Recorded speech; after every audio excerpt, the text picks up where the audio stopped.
Ajaran Yesus telah dirubah oleh Paulus menurut Alkitab.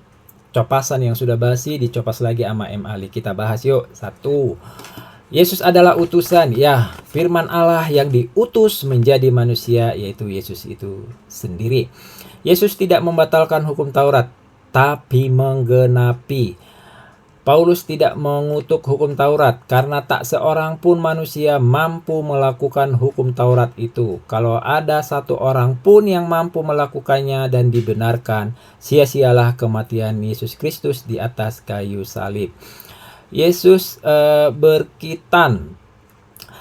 Yesus adalah keturunan yang orang Yahudi. Makanya Yesus harus mengikuti adat istiadat orang Yahudi, di mana setiap anak laki-laki berusia 8 hari harus bersunat. Kami bukan keturunan orang Yahudi, jadi tak perlu mengikuti budaya orang Yahudi. Soal sunat tak bersunat, kami sudah dimerdekakan oleh Kristus. Bagi kalian yang sudah bersunat, harus wajib melakukan semua hukum Taurat. Yesus tidak mengajarkan dosa waris. Semenjak Adam jatuh ke dalam dosa, manusia mengalami maut atau kematian. Makanya sampai sekarang manusia mengalami kematian atau maut.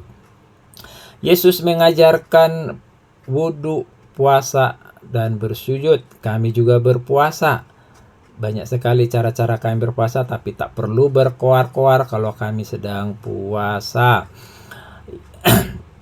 Paulus mengajarkan nyanyi-nyanyi kebaktian, berjoget-joget. Jangankan Rasul Paulus, di Perjanjian Lama banyak sekali diajarkan tentang cara memuji-muji Tuhan dengan bernyanyi, bersorak-sorai.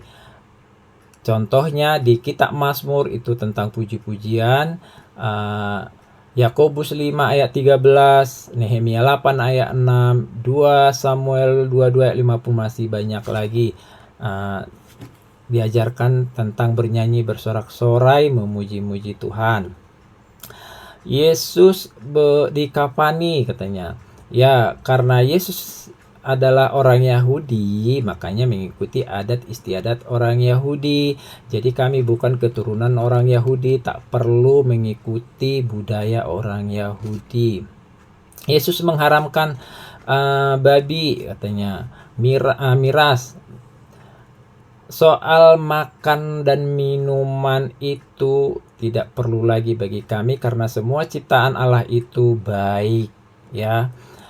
Roma 14 ayat 17 itu soal kerajaan Allah, bukan soal makan dan minuman, ya.